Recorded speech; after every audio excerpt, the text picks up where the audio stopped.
Halo para pendengar dimanapun kalian berada, balik ke channel Garger Support. Oke, dalam video kali ini kita akan kembali membahas tentang Yusa Shoka ni Maki Komareta Kedewa Isekai Heiwa Desa.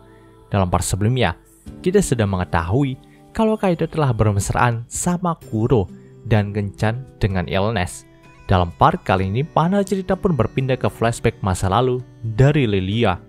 Dikatakan, Lilia adalah sebuah harapan bagi Raja Lotus dan Ratu Dahlia, karena memang Lilia itu lahir setelah anak dari selir Lotus atau Raize teman-teman itu dinobatkan sebagai kandidat raja. Tapi nampaknya dengan kelahiran dari Lilia saat ini, mulai banyak sekali para fraksi raja yang ingin putri Lilia menjadi raja selanjutnya. Meski begitu, ada beberapa di antara mereka juga yang berkata kalau putri Lilia lahir di saat yang tidak tepat. Usianya terlampau jauh dari Raize yang sudah dididik untuk menjadi raja selanjutnya. Maka dari itu, mungkin mereka harus menempatkan Lilia sebagai raja setelah Raize saja. Nah, sejak hari itulah kedua fraksi saling bersaing untuk mendukung calon raja yang mereka pilih. Tentu, bisa dibilang tekanan itu salah tidak cocok bagi Lilia kecil. Mungkin itulah yang dipikirkan oleh orang awam. Tapi pada kenyataannya, Lilia adalah anak yang disayang oleh dunia ini. Apapun yang dia pelajari, dia akan selalu bisa melakukannya hanya dengan sekali mencoba. Dia juga sudah belajar tata rama kerajaan sebelum umur 10 tahun. Tapi sang guru tata ramanya itu malah keluar tak lama setelah mengajari Lilia. Itu bukan berarti Lilia tidak bisa diajari, melainkan sang guru merasa kalau Lilia sudah punya tata rama kerajaan yang sangat bagus sampai-sampai dia sendiri bingung akan mengajari Lilia apa lagi.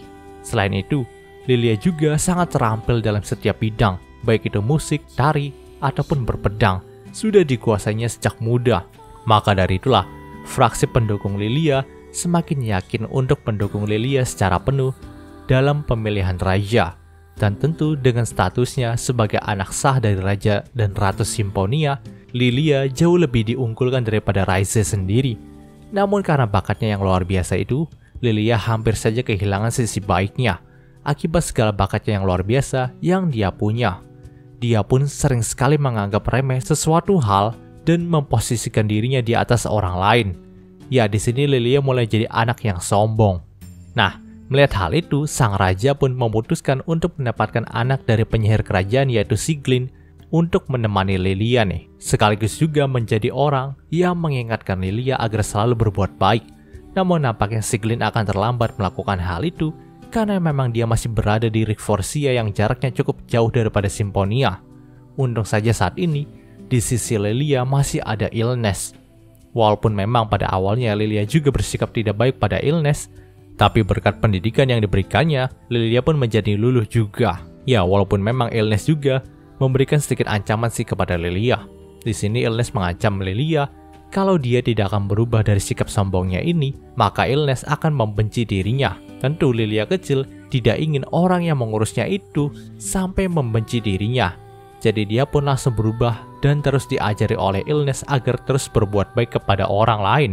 Hal itu juga semakin membuat Lilia menjadi lebih dekat dengan Illness. Bahkan mungkin dia sangat bergantung juga pada Illness.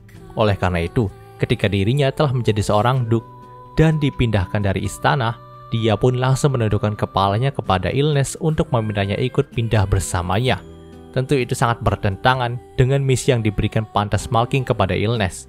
Dia seharusnya tidak boleh jauh-jauh dari istana kerajaan ini. Maka dari itu Illness pun tidak langsung menyetujui permintaan dari Lilia.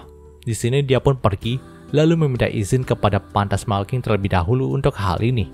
Secara tak terduga Phantasmalking mau menyetujuinya. Jadi secara resmi Illness pun mengikuti Lilia dan menjadi kepala pelayan dalam missionnya. Tentu hal itu membuat Lilia sangat senang nih.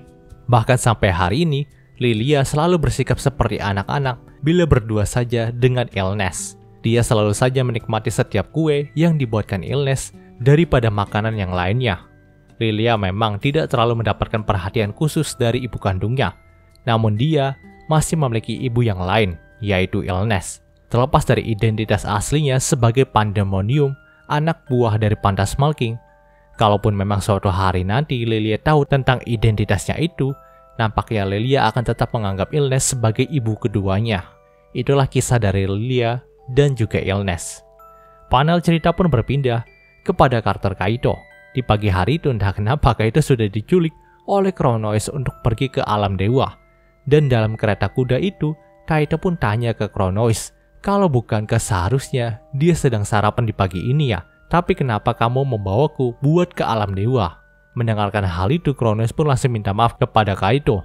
Dia juga menjelaskan kalau hal ini dia lakukan atas perintah Shiro.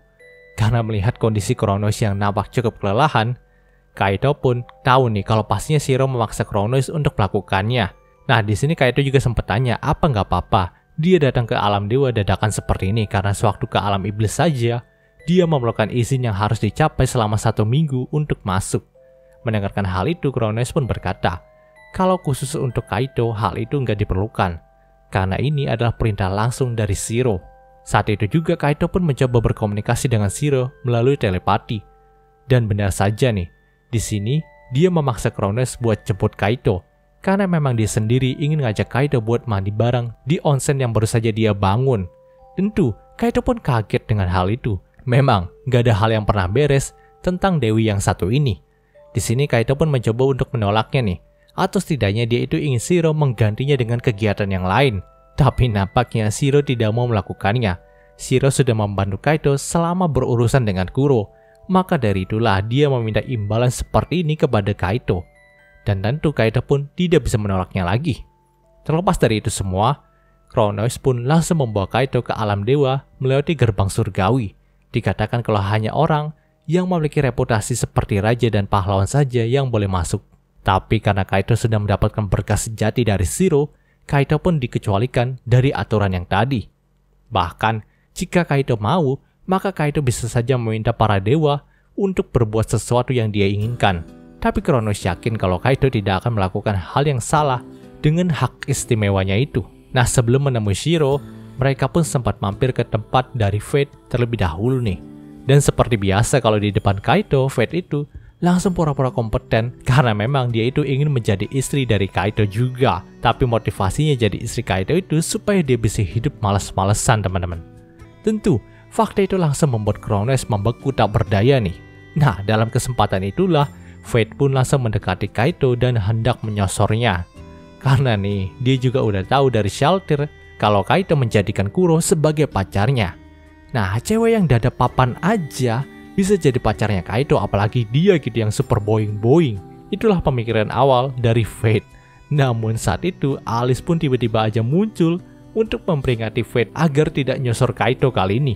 Tapi nampaknya Fate tidak mengindahkan peringatan itu. Alhasil, perwujudan dari Kuro dalam bentuk asap hitam pun datang ke sana nih, lalu memukuli Fate hingga lemas, bahkan hampir mati. Tapi di sini, si Kuro pun langsung menyembuhkan Fate, lalu memukulnya lagi hingga lemas lagi, menyembuhkannya lagi, dan memukulnya lagi. Terus seperti itu teman-teman sampai Fate itu jerah. Tentu karena hal itu, Fate pun mengibarkan bendera putih lalu berkata kalau dia menyerah dan tidak akan melakukannya lagi. Setelah pernyataan itu, Kuro pun langsung pergi dari sana, begitu juga dengan Alice yang melihat Fate dengan tatapan menyedihkan nih. Sementara Kaito dan Chronois masih tercengang dengan apa yang baru saja mereka lihat juga. Setelah itu, Kaito dan Chronois pun hendak berkunjung ke tempat dari Life nih. Namun nampaknya si Fate juga ingin ikut sama mereka. Melihat kalau tujuan mereka adalah tempatnya Life, si Fate pun berkata kalau bukankah mereka akan sia-sia datang ke sana.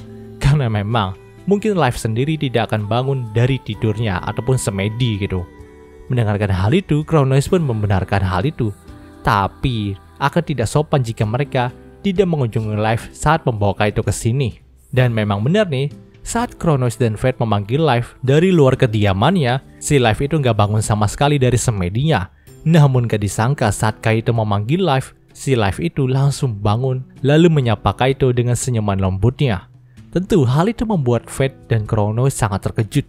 Bahkan Chronois juga berkata apakah Kaito ingin tinggal di alam dewa aja dan bekerja sebagai pengingat Fate juga Life untuk selalu bekerja tiap harinya. Kalau dia mau, maka Chronois akan memberikan tempat tinggal dan juga gaji 1 koin emas setiap harinya kepada Kaito. Karena memang selama ini Chronois itu sangat kesusahan untuk mengingatkan Life dan juga Fate agar mereka itu selalu bekerja tiap harinya. Tentu, mendengarkan kata-kata itu, Kaito pun merasa sangat kasihan kepada Chronois. Terlepas dari itu semua, nampaknya Life juga ingin ikut sama Kaito untuk masuk ke kediamannya Shiro nih. Nah, setelah sampai di sana, mereka pun disambut sama Shiro, dan di sana juga sudah terlihat onsen khas Jepang yang baru dibangun sama Shiro nih. Di sini dia juga meminta agar Chronois, Life, dan Fate itu ikut sama mereka saja masuk ke onsen. Mendengarkan hal itu, Fate dan Life pun tidak keberatan. Namun ini nampaknya si Chronois agak kesusahan dengan permintaannya Shiro. Ya, karena memang hanya Chronois lah dewi yang punya harga diri gitu. Dan tentu itu semakin membuat Kaito jadi tegang nih. Dia pun berharap kalau nantinya dia bisa menahan hasratnya ketika mandi bersama mereka bertiga gitu. Dan cerita di part ini pun berakhir. Oke, mungkin segitu pembahasan singkat untuk Yusa Shokan-nya kali ini. Jika kalian suka video ini, jangan lupa untuk like, komen, dan subscribe, dan juga share agar gue lebih semangat lagi dalam membuat video dalam channel ini. Terima kasih telah mendengarkan sampai detik ini. Gue Gary Christopher, signing off.